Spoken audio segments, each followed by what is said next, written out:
Volte pro gueto de onde você veio. A frase cortou o ar seco de Brasília como uma navalha.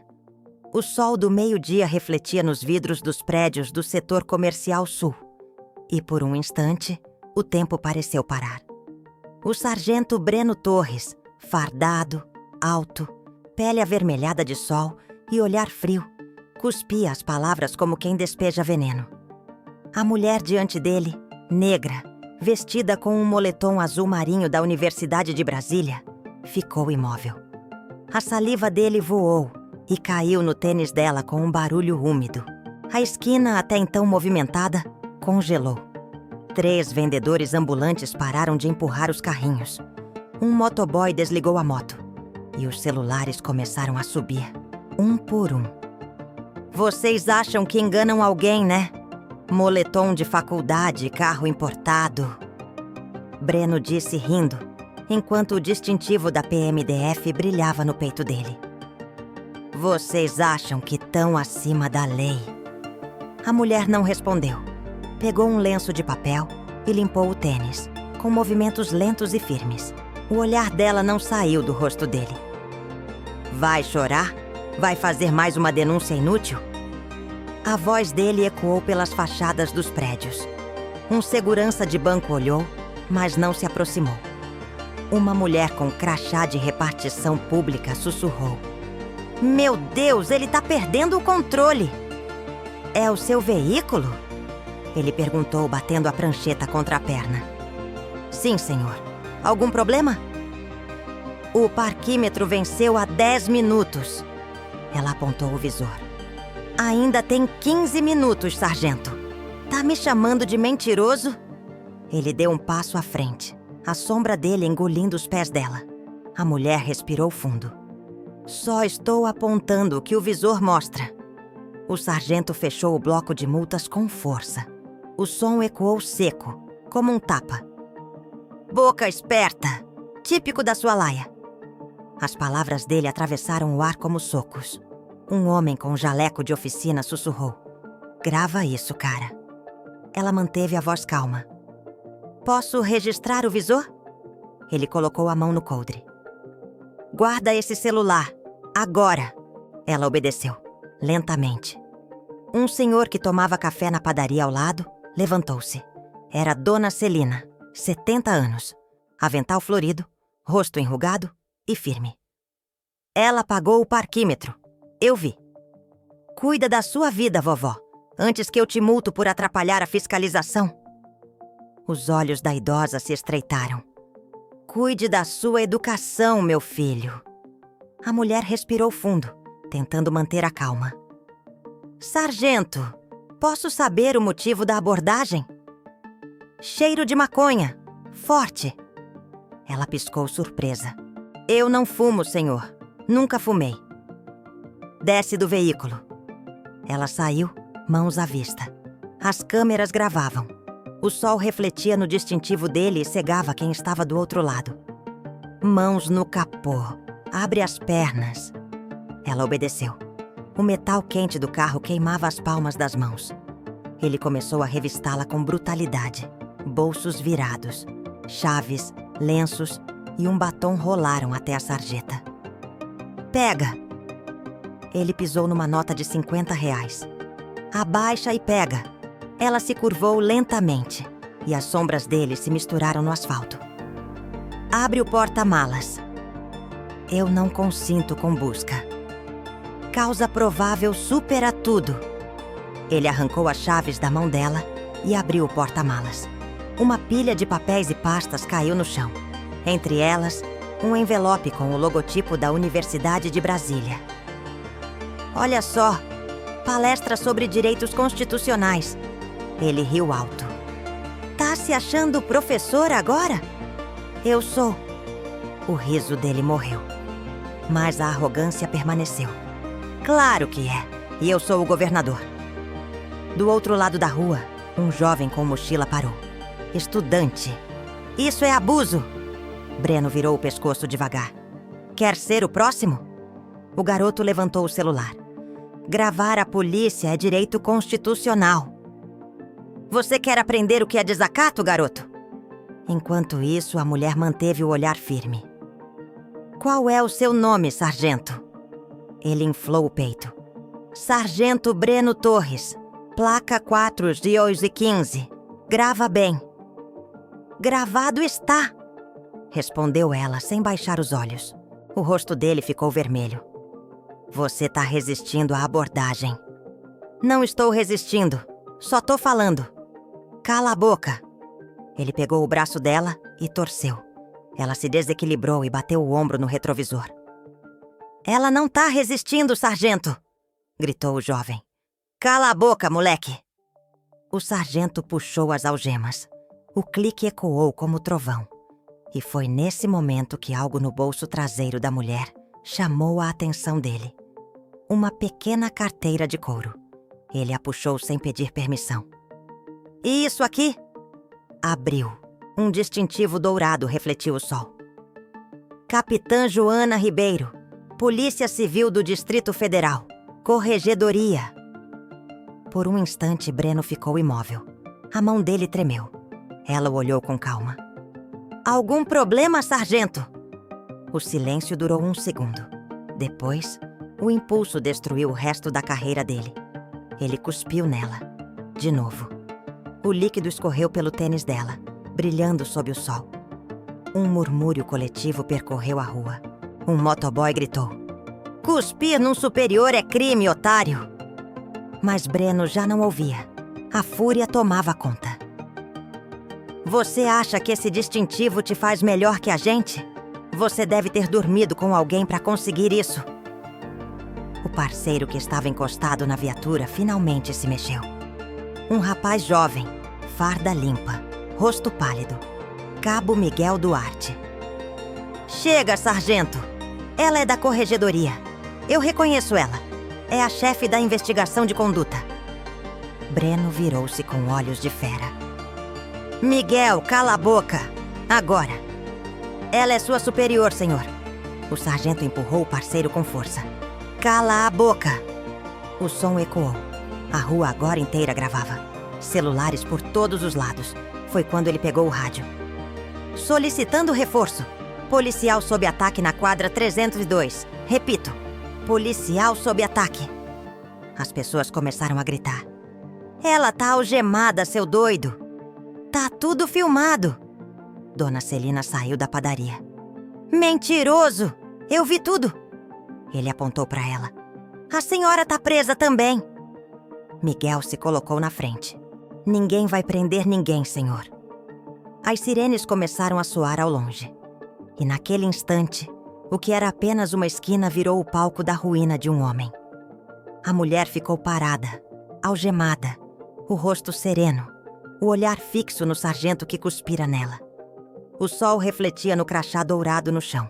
E o país inteiro, em poucos minutos, veria o vídeo que mudaria tudo. O despertador tocou às 6 da manhã no apartamento silencioso da Asa Norte. O sol de Brasília atravessava as cortinas finas e desenhava linhas douradas no chão do quarto. A capitã Joana Ribeiro ficou deitada por alguns segundos, ouvindo o som distante de ônibus passando no eixinho e o zumbido constante da cidade que já começava a acordar. No criado mudo, o celular vibrava. Uma mensagem da filha, enviada antes da aula na escola. Boa sorte hoje na 1B, mãe.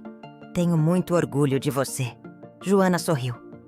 Aquilo bastava para lembrá-la porque ainda acreditava na justiça. Levantou devagar, alongando o corpo cansado pelos anos de farda. O uniforme pendurado na cadeira ficaria ali. Hoje, ela não era a capitã Joana Ribeiro, chefe da Corregedoria da Polícia Civil. Hoje ela era apenas Joana, mulher, mãe, convidada para falar sobre direitos civis na Universidade de Brasília. Vestiu uma calça jeans, um moletom azul da 1B e um tênis branco gasto. O cabelo preso em um coque simples. O espelho refletiu uma mulher de 43 anos, com o rosto sereno, mas o olhar de quem já tinha visto de perto o que o poder pode fazer com quem o usa errado. Na cozinha preparou café preto e pão com manteiga. A casa estava cheia de prêmios escondidos. certificados, menções honrosas, medalhas. Tudo guardado em uma gaveta. Ela não gostava de exibir conquistas. Gostava de ver mudança. Antes de sair, olhou para o crachá dourado sobre a mesa. Respirou fundo e o colocou dentro da bolsa. Um hábito automático. Nunca se sabe quando vai precisar provar quem é. O caminho até a 1B foi calmo. Pelas janelas, o lago Paranoá refletia o sol da manhã. As quadras residenciais ainda cheiravam a pão fresco e jornal novo. Mas conforme o carro se aproximava do eixo monumental, o cenário mudava. Viaturas em cada esquina. Policiais de colete nas calçadas. Brasília parecia sob vigília constante, como se o medo tivesse virado rotina. Ela reparou. Sempre repara. 3 viaturas em 4 quadras. 2 agentes abordando um jovem de mochila. E um deles era o mesmo de sempre. O sargento Breno Torres, o valentão do setor sul. Joana suspirou. Sabia quem ele era. Sabia que existiam 31 queixas registradas contra ele nos últimos 5 anos, todas arquivadas. Sabia também por quê. O sogro de Breno era nada menos que o presidente do Sindicato da Polícia Militar do Distrito Federal. Mas ela não pensou nisso por muito tempo. Tinha uma palestra para dar. O auditório da Faculdade de Direito estava lotado. Estudantes, advogados, professores, jornalistas. O tema era simples: direitos constitucionais e policiamento comunitário. O professor que a convidou fez uma introdução breve. Por favor, recebam a senhora Joana Ribeiro, especialista em ética policial e direitos humanos. Nenhuma menção à patente. Nenhuma palavra sobre a corregedoria. Ela havia pedido assim. Pegou o microfone. Quem aqui já teve um encontro ruim com a polícia? Quase todas as mãos se levantaram. Negras, pardas, brancas. A energia da sala mudou na hora. Pois bem, é sobre isso que vamos falar hoje. Porque conhecer seus direitos pode salvar sua vida. Durante 90 minutos, ela explicou, com calma e clareza, o que fazer em uma abordagem, como agir diante de uma busca irregular, como registrar uma denúncia e como preservar provas. Os alunos anotavam, alguns gravavam. Uma moça de hijab levantou a mão. E se o policial simplesmente não se importar com nossos direitos? Joana pensou antes de responder. Então registre, filme, grave, escreva.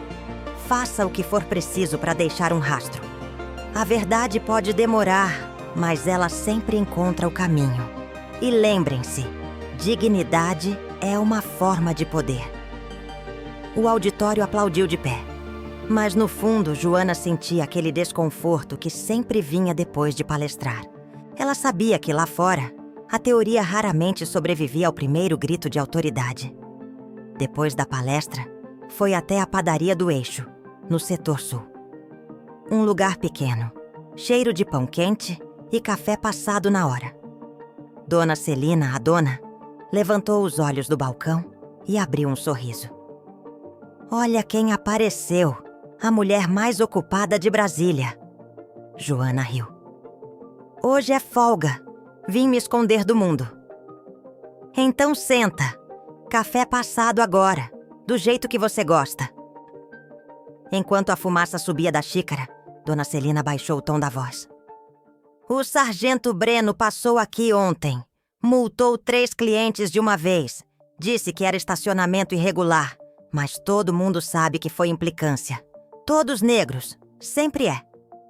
O riso sumiu do rosto de Joana. Ele ainda tá nessa?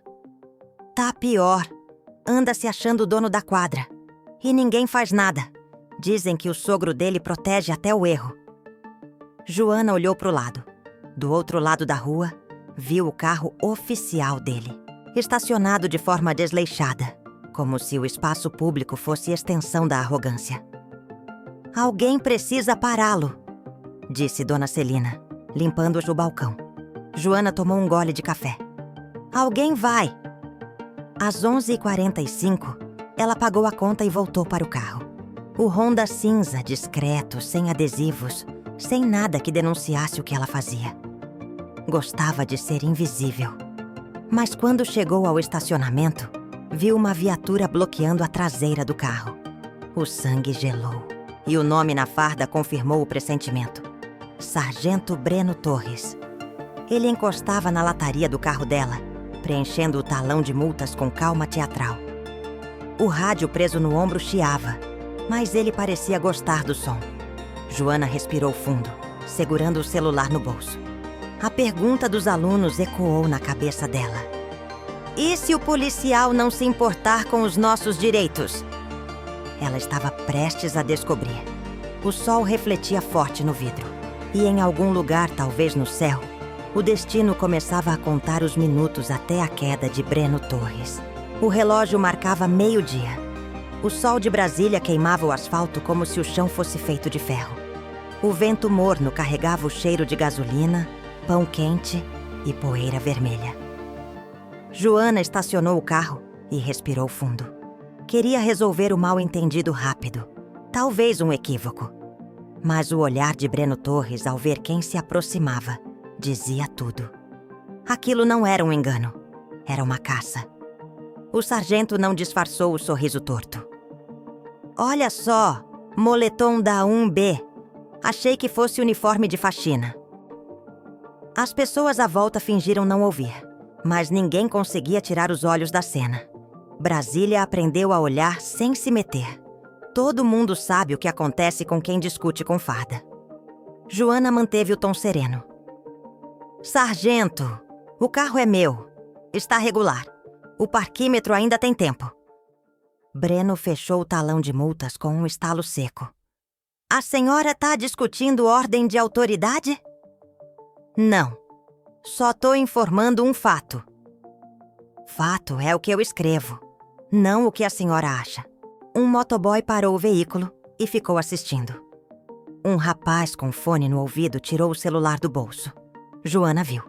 Sabia que as câmeras mudavam tudo. E também sabiam quem ela era.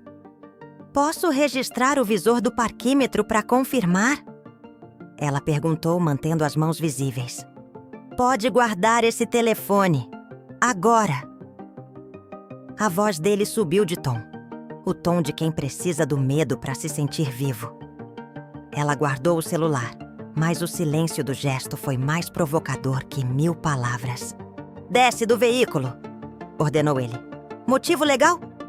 Cheiro de maconha. Ela ergueu as sobrancelhas. Sargento, eu não fumo. É o que todos dizem. As pessoas começavam a parar. Um vendedor de água enganchou o carrinho no meio-fio. Um casal de idosos atravessava devagar, curioso. Joana saiu do carro. O metal do capô fervia quando ele mandou. Mãos aí. Abre as pernas. Ela obedeceu. O toque das mãos dele era grosseiro, impessoal, como se ela fosse um objeto. Quando o batom e as chaves caíram no chão, ele apontou com o queixo. Pega. Ela se abaixou devagar e a sombra dele cobriu a dela. Abre o porta-malas. Eu não consinto com busca. Causa provável, senhora. Causa provável de quê? De atitude suspeita. O zíper da bolsa dela se abriu sem permissão. Papéis voaram. Entre eles, uma pasta com o timbre da Secretaria de Segurança Pública do Distrito Federal. Ele pegou um papel e leu alto, debochado.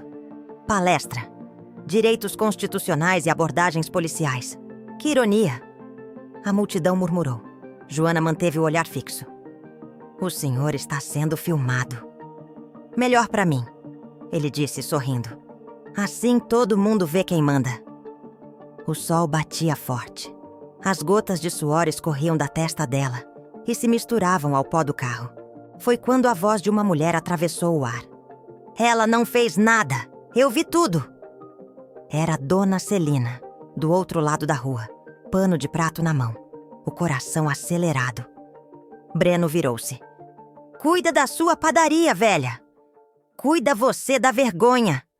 As pessoas começaram a filmar mais de perto. Um estudante de direito gritou. Tá tudo registrado! Isso é abuso de autoridade!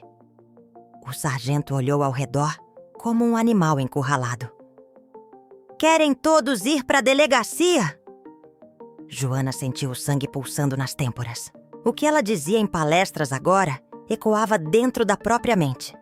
Mantenha a calma. Dignidade é poder. Mas ele passou do limite. Ele segurou o braço dela, torcendo até o estalo do ombro. Resistindo à prisão, murmurou ele. Ela travou o olhar. Prisão por quê, sargento? Desacato, desrespeito, atitude suspeita. Escolhe. O cabo Miguel Duarte, que observava a poucos metros, finalmente interveio. Senhor, com licença, essa mulher é... Fica quieto, Miguel. Mas, senhor, ela é... Eu mandei ficar quieto.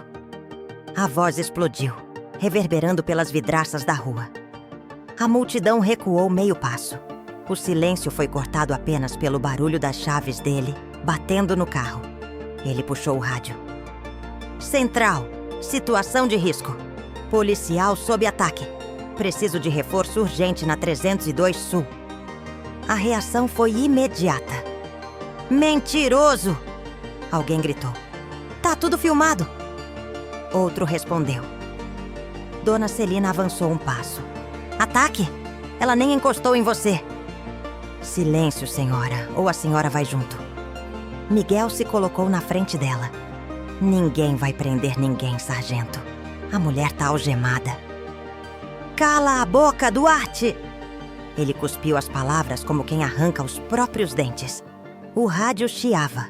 As sirenes ecoavam cada vez mais perto. Joana, algemada, ergueu o rosto. O olhar dela era calmo, inabalável. E isso o enfurecia ainda mais. Foi quando ele viu o estojo de couro preso à cintura dela. Puxou com força. Abriu. O sol bateu e o dourado refletiu no rosto dele. Capitã Joana Ribeiro, Polícia Civil do Distrito Federal, Corregedoria. O mundo parou. Os olhos de Miguel se arregalaram. A voz dele saiu quase num sussurro. Meu Deus. Breno ficou estático. O suor escorria pelo pescoço. Mas a vergonha não veio. Veio o orgulho ferido. Ah, é isso? Achou que ia me assustar com esse crachá de corregedora? Você acha que esse distintivo te faz melhor? Não melhor, sargento. Apenas mais responsável.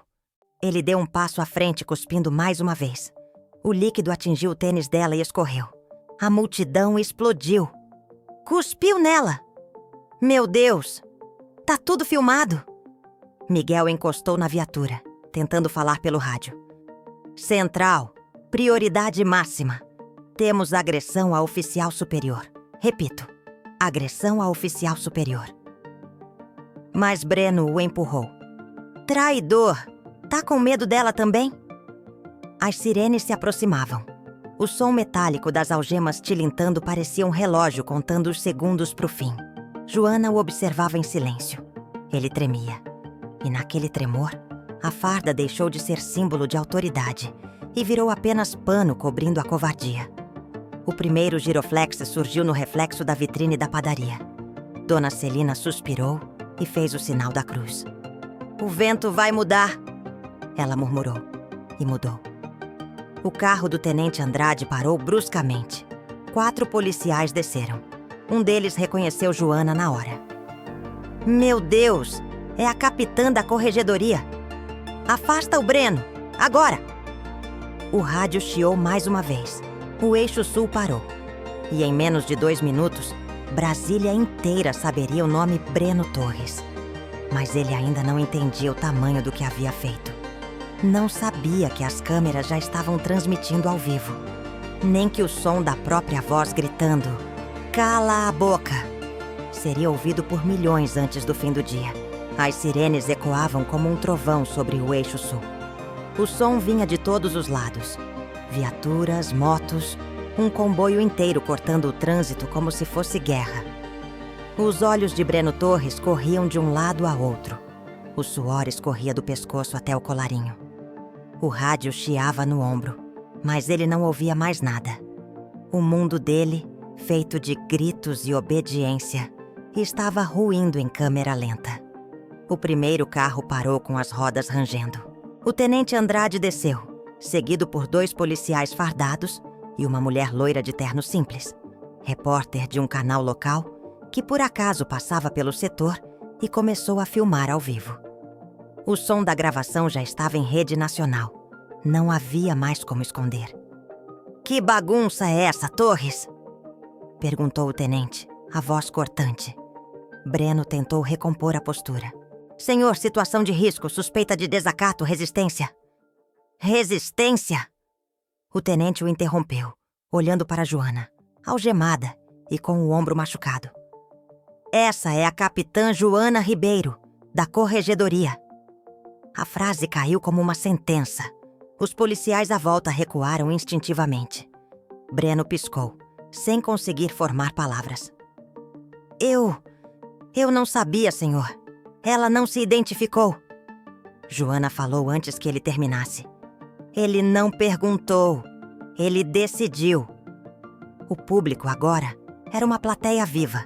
Os celulares levantados como tochas. Alguns tremiam nas mãos de quem gravava.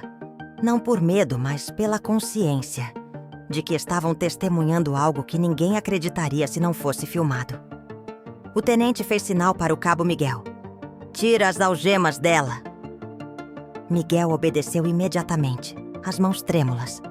Quando a trava metálica abriu, o som foi pequeno, mas o significado, imenso. Joana moveu os pulsos com cuidado.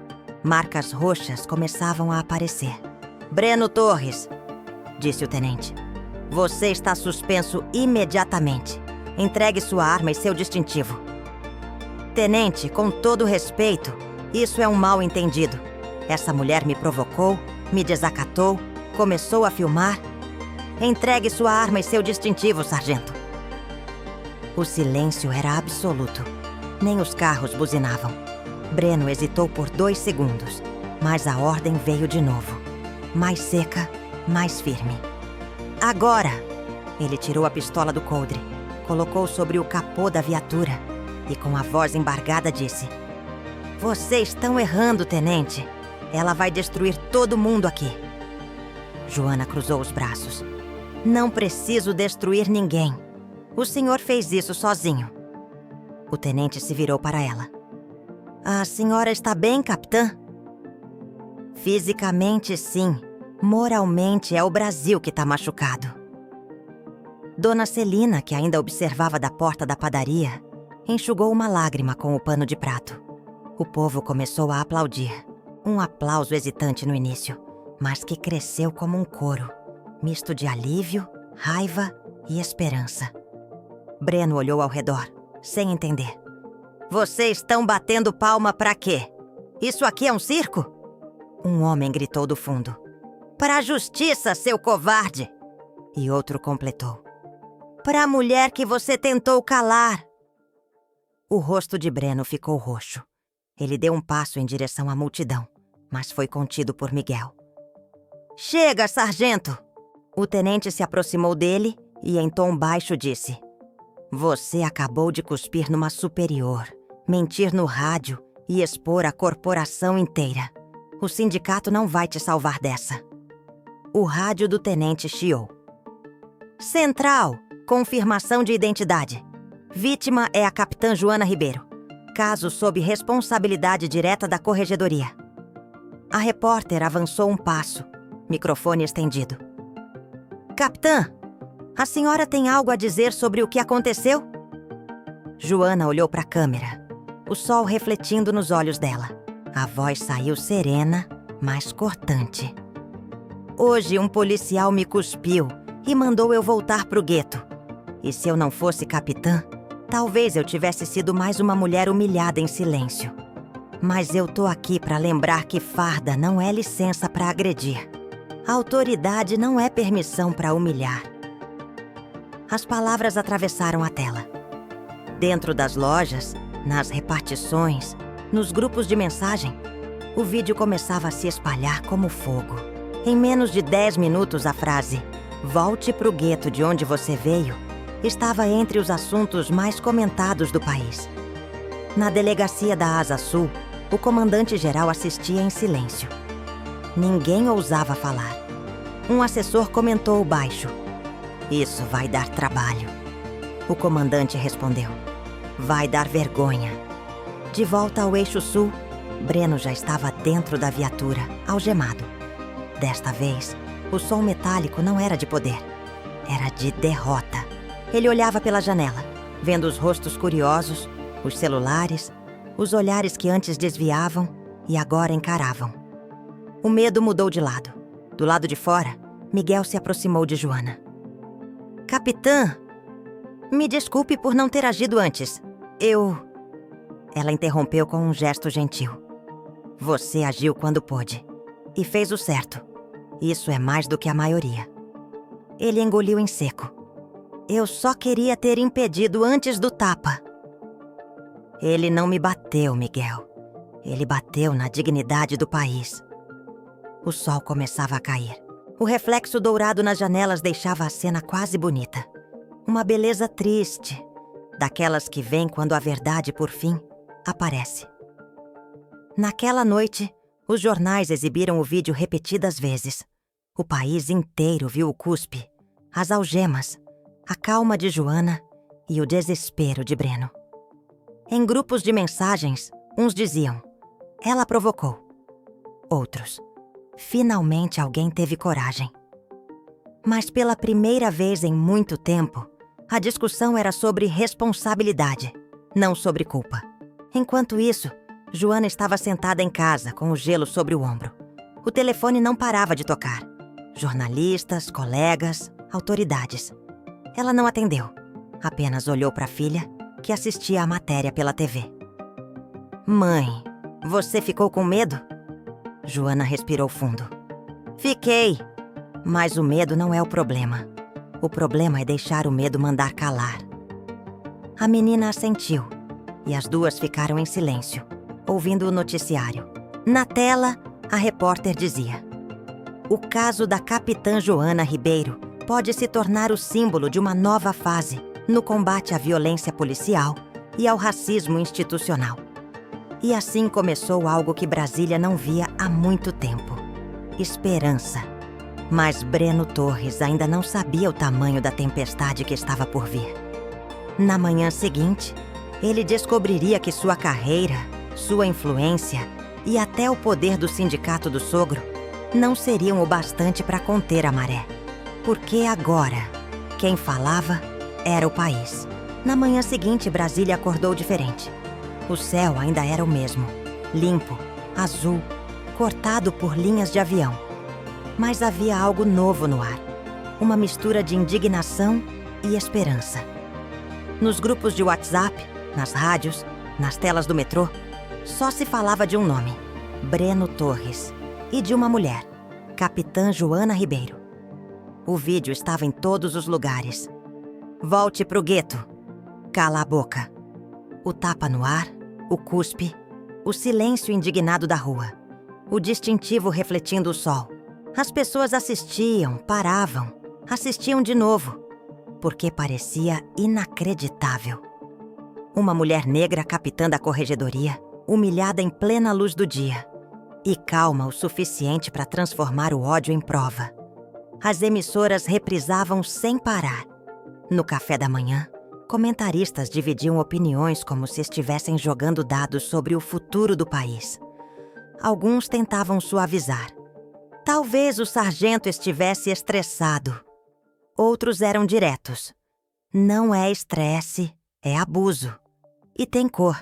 Enquanto isso, Breno acordava na casa da sogra, em Sobradinho. O celular vibrava sem parar, mas ele não conseguia tocar no aparelho. A cada mensagem, um novo inferno. O sindicato mandava orientações. "Fica quieto, não dá entrevista. Vamos resolver internamente." Mas as manchetes gritavam o contrário. "Sargento é flagrado cuspindo em oficial superior negra." "Vídeo de abuso em Brasília choca o país." A esposa dele, Amanda, estava pálida, sentada à mesa. "Você cuspiu nela, Breno?" "Foi impulso. Eu não sabia quem ela era." "E se soubesse, teria cuspido em outra pessoa?" Ele não respondeu. No fundo, sabia que o que o destruía não era o erro.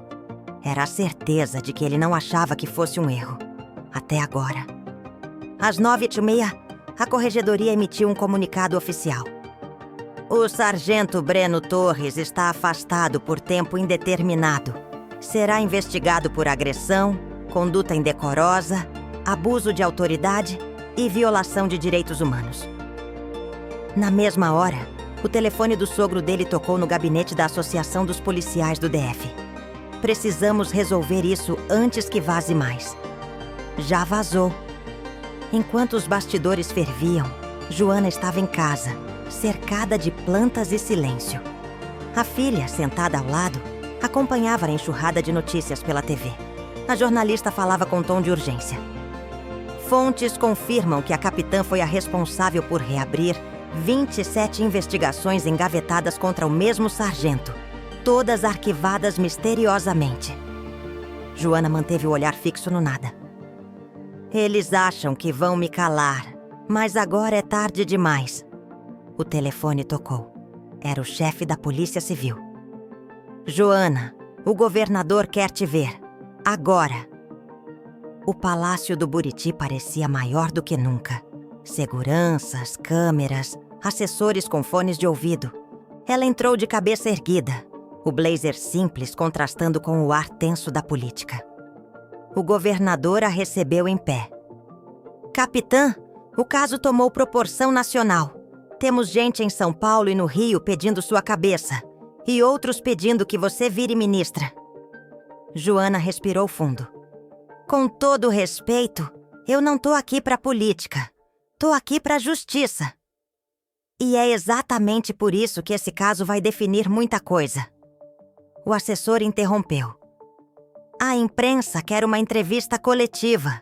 A senhora vai falar? Sim. Quer revisar o texto? Não tenho texto. Tenho verdade. Às 14 horas, o auditório do palácio estava lotado. Câmeras, flashes, microfones, vozes em uníssono. Joana subiu ao púlpito e olhou para o mar de lentes apontadas para ela. Por um segundo, lembrou-se da palestra na UniB. Os alunos, as perguntas, a moça de hijab dizendo: "E se o policial não se importar com nossos direitos?" E respondeu mentalmente: "Então a gente faz o país inteiro se importar." Ontem, começou ela, um policial cuspiu em mim porque achou que eu era uma cidadã comum. Hoje eu estou aqui porque todo cidadão merece o mesmo respeito, com ou sem crachá. Isso não é sobre mim. É sobre todos que já foram mandados calar a boca. O silêncio era absoluto. Nem o barulho das câmeras atrapalhou. Ela respirou fundo. E se o sistema acha que vai me intimidar, que tente. Mas agora, cada denúncia arquivada vai ser reaberta. Cada voz silenciada vai ser ouvida. E cada cuspe no chão dessa cidade vai virar prova. O auditório explodiu em aplausos. A coletiva durou 8 minutos. Em 2 horas, já era manchete global. O nome dela estava em todos os portais. E o rosto dela nas televisões do mundo. Enquanto isso, Breno era interrogado na corregedoria. A sala era fria, iluminada por luz branca, e o barulho distante do ar-condicionado. O advogado suava. Meu cliente está sendo tratado como criminoso, mas ele não sabia. Joana entrou na sala. Todos se levantaram. O advogado tentou protestar. Ela não pode estar aqui. É parte interessada. Sou autoridade investigativa e estou apenas ouvindo a verdade. Breno não olhou para ela. Os olhos fixos na mesa, as mãos inquietas. Joana caminhou lentamente até o outro lado, colocou uma pasta sobre a mesa e abriu. Lá dentro, 32 denúncias arquivadas, cada uma com o nome dele. Reconhece essas? Ele engoliu em seco. Armadilhas, invenções. Ela ergueu um documento.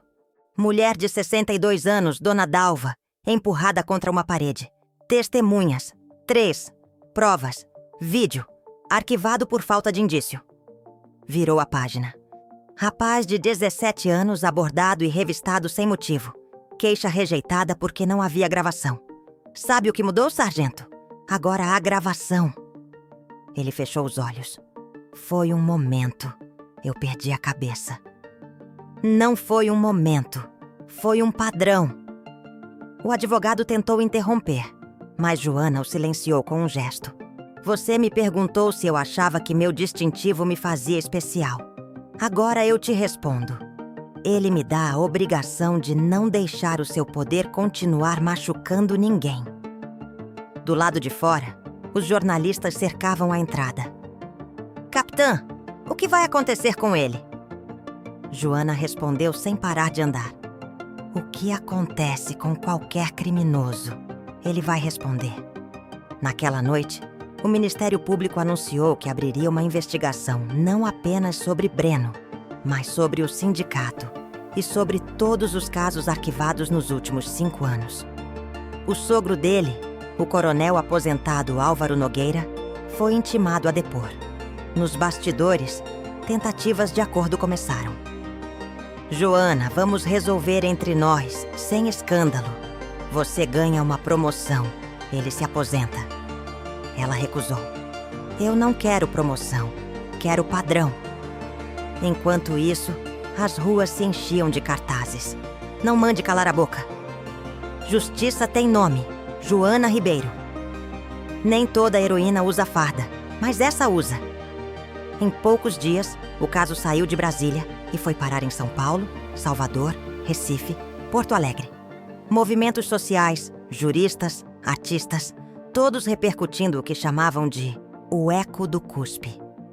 E de repente aquele gesto grotesco virou símbolo. Memes, hashtags, discursos, projetos de lei. Até o Congresso teve que se manifestar. Um deputado subiu à tribuna e disse: o que a capitã Joana Ribeiro fez foi transformar humilhação em reforma. E se o Estado tem vergonha, que use isso para mudar. Na cadeia administrativa, Breno já não dormia.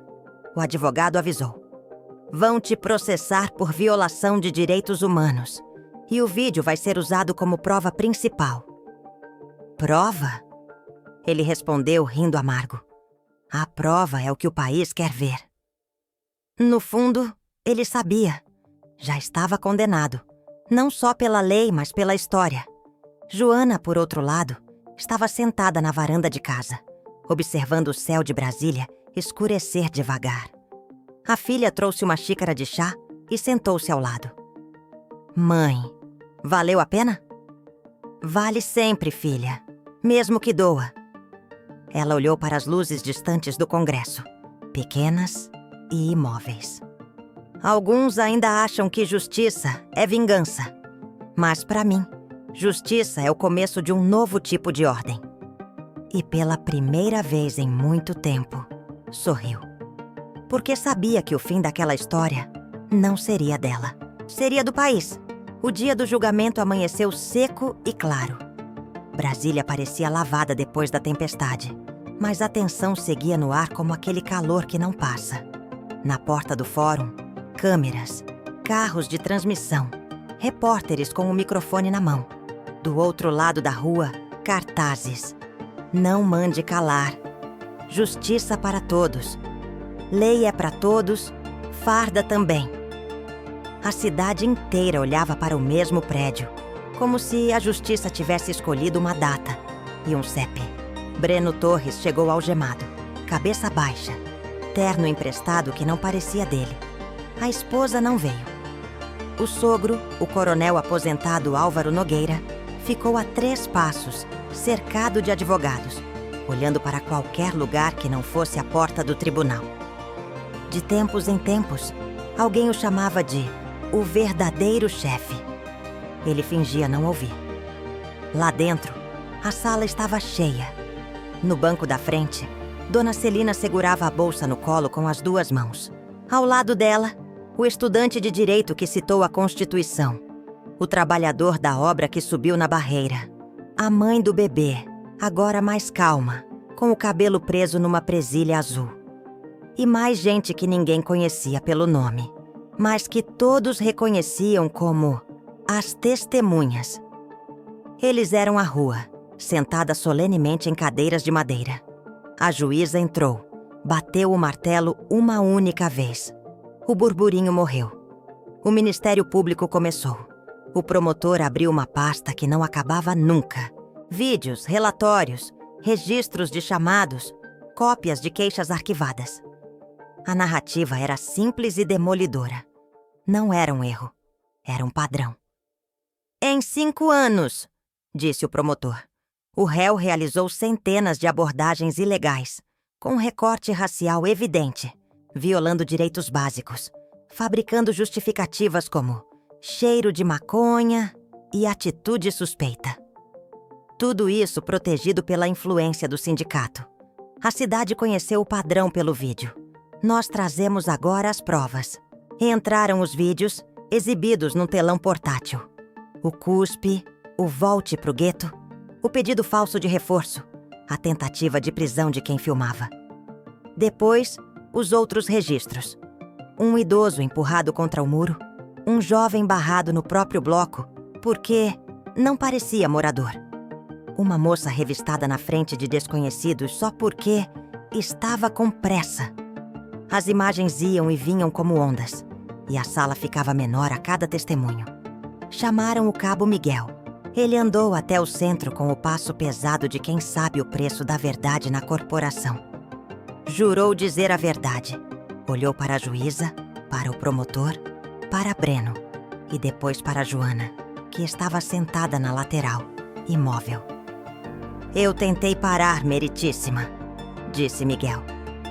Disse para ele chamar supervisor. Disse que ela era da corregedoria. Fui mandado calar a boca. Não calei, mas não fui suficiente. Hoje eu falo inteiro. O advogado de Breno tentou o caminho do estresse, do erro humano, da provocação, do não sabia quem era. O promotor devolveu sem levantar a voz. Não é preciso saber quem é a vítima para respeitar a lei. É justamente o contrário. A lei existe para proteger quem você não sabe quem é. Chamaram Dona Celina. Pequena, firme, avental trocado por um vestido florido. Ela contou como tudo começou, como o sargento inventava infração, como o medo fazia cliente atravessar a quadra para não estacionar em frente à padaria. Eu vi a capitã apanhando sem mão, vi humilhação em pé e algemas sem crime. Eu não vou morrer sem dizer isso. E respirou um suspiro que parecia anos. E eu vi a rua acordar. Chamaram Joana. Ela caminhou até o centro do salão com farda impecável. O silêncio não era respeito à farda, era respeito à coerência. Ela olhou em volta, reconheceu os rostos da esquina e só então encarou a juíza. Ele cuspiu em mim e mandou eu voltar pro gueto. Disse sem tremer. Eu tinha distintivo. Muita gente não tem. Eu tô aqui por elas. Não é vingança. É arrumação. O advogado levantou. Quis saber se a capitã não teria provocado. Ela respondeu com um meio sorriso que não era de ironia. Era de incredulidade. Perguntar qual é a infração é provocação? Ler o relógio do parquímetro é provocação? Manter a calma enquanto uma arma aparece é provocação? Se isso é provocar, então a Constituição inteira é provocação. A juíza anotou. O promotor agradeceu. A defesa suspirou. E o julgamento seguiu até escurecer, sem o sol do lado de fora, mas com outra luz dentro da sala. Quando o júri voltou, não demorou nem 5 minutos para o capataz, um homem com cara de avô e mãos de trabalhador, levantar-se e dizer com a voz limpa: culpado em todas!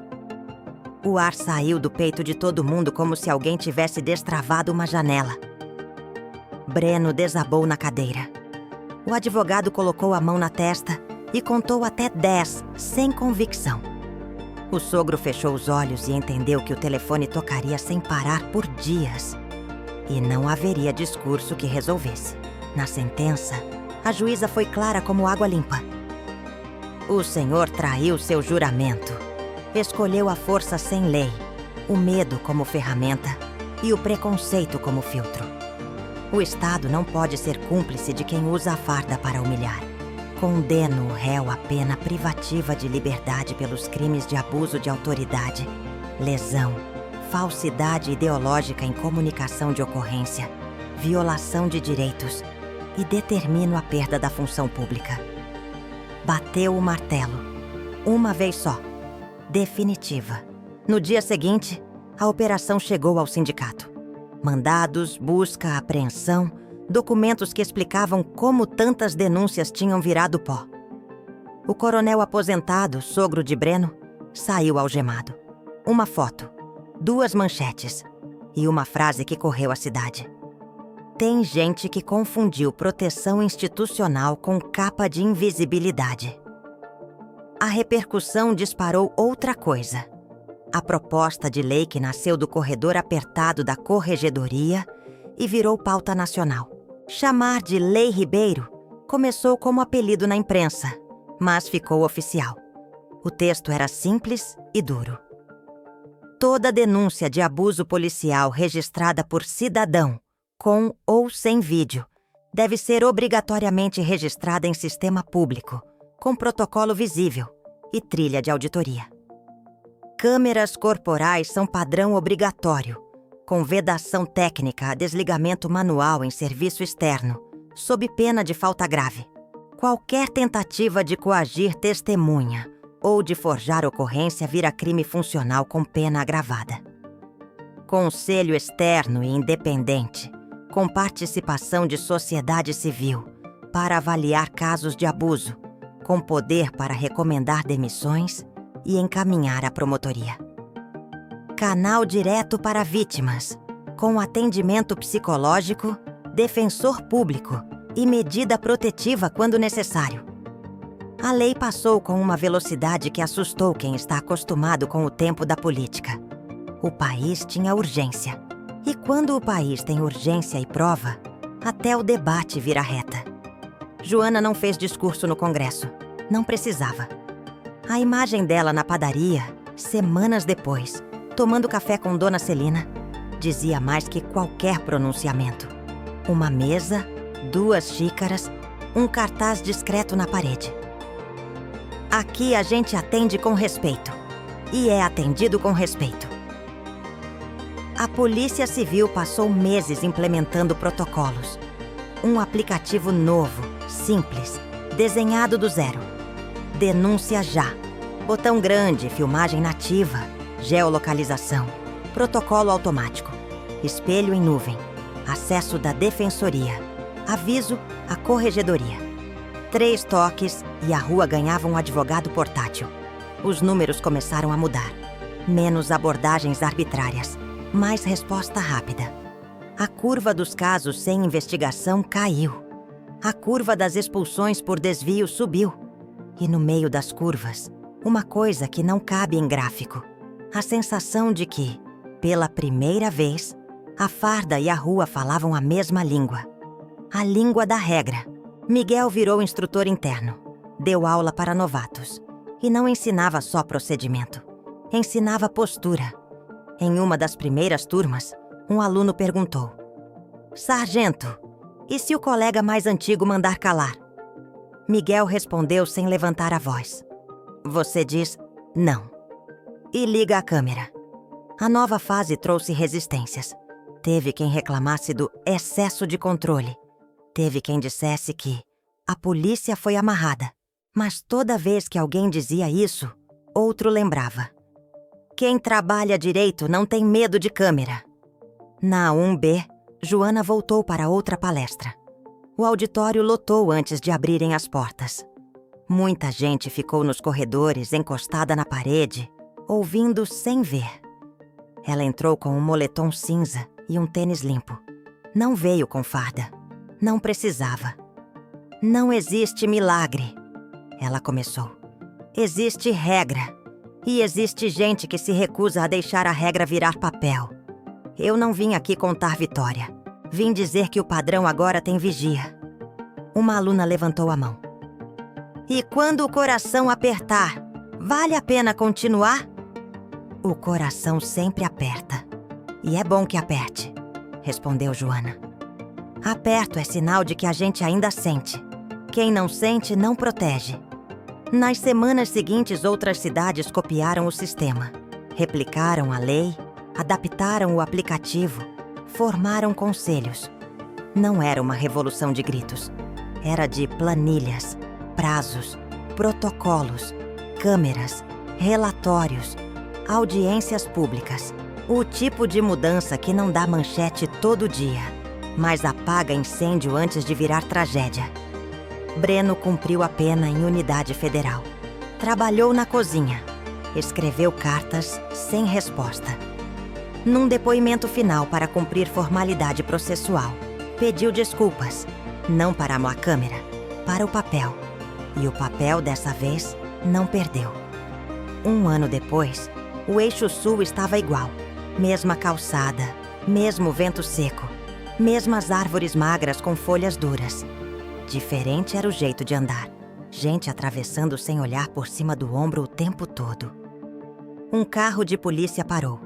Desceu um oficial jovem, preto, alto, placa no peito. Abriu a porta para uma senhora sair com dignidade, depois de um pequeno mal-entendido de endereço. A senhora agradeceu e foi embora. O jovem respirou fundo, olhou para o lado. Viu Joana parada a sua alguns metros. Ele acenou. Ela retribuiu com o queixo, um cumprimento de quem sabe reconhecer quando a regra foi maior que o ego. Na padaria, Dona Celina limpava a máquina de café como se polisse um troféu. Atrás do balcão, uma moldura simples. A manchete do dia da condenação, o número da lei, a foto de um tênis branco com uma gota de cuspe que virou símbolo. Abaixo, um bilhete escrito à mão. Para lembrar por que a gente acorda cedo. Joana entrou, sentou, pediu o de sempre. Dona Celina trouxe sem perguntar. As duas ficaram um tempo sem falar. Era um silêncio diferente daquele da esquina antiga. Agora era de paz, não de medo. Como é que a senhora aguenta ouvir tudo que ouve, Joana? Perguntou a dona, sem largar o pano. Eu não carrego sozinha, Celina. Eu jogo no sistema. Deixo a regra trabalhar. A regra funciona? Com gente olhando, funciona. Elas riram, de leve, e o riso não doeu. No fim da tarde, Joana foi ao prédio da secretaria.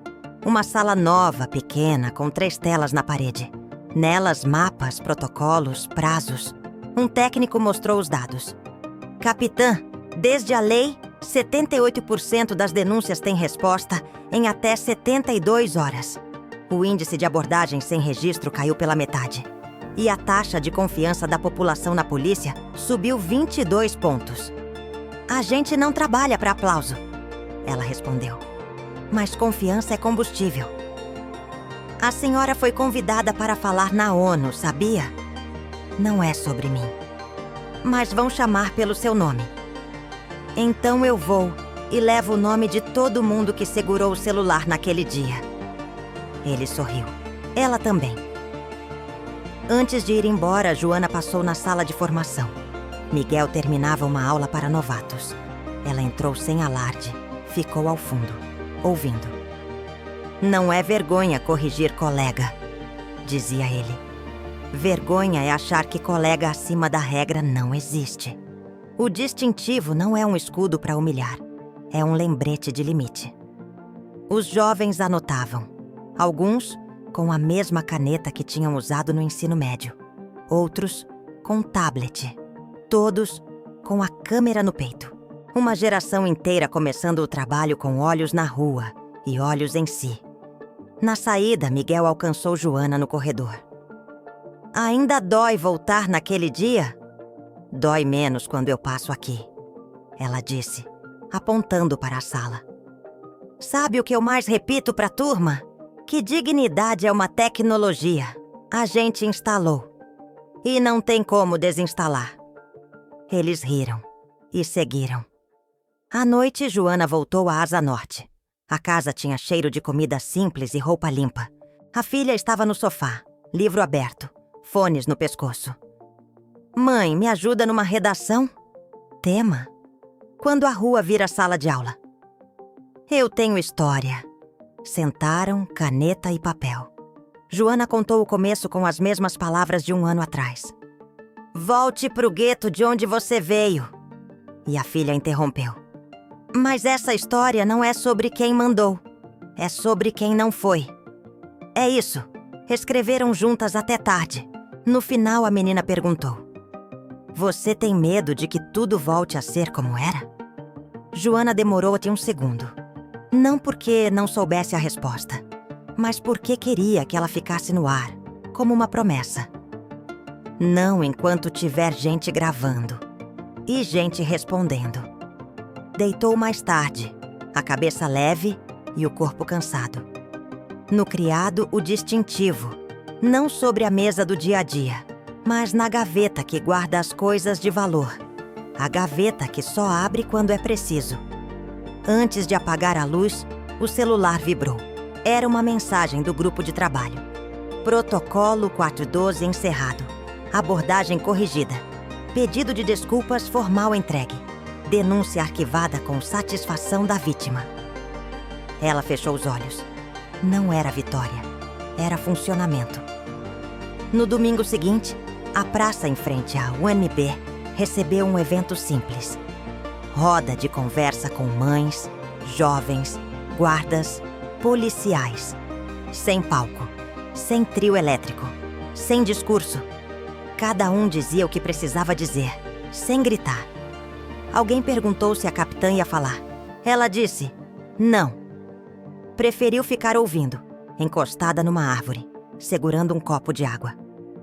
Uma garota de 17 anos se aproximou no fim. Eu vi tudo pelo celular da minha mãe. Eu quero fazer direito.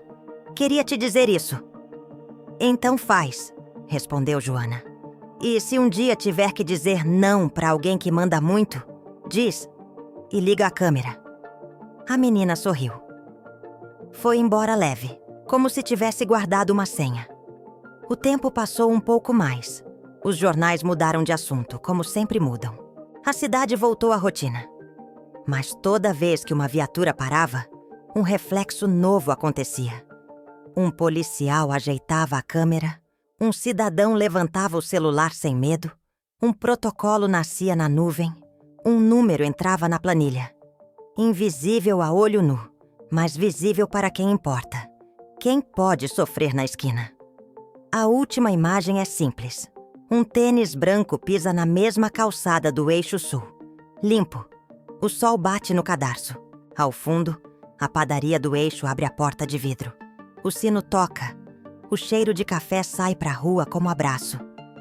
Dona Celina aparece no balcão e levanta a xícara no ar, sem palavra. Joana levanta a mão, sem palavra. A câmera imaginária sobe um pouco.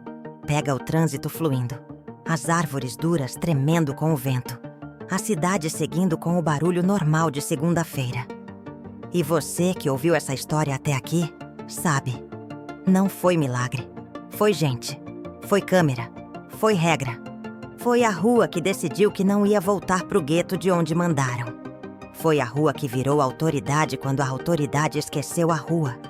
O resto é manutenção. E manutenção, no Brasil, é revolução diária.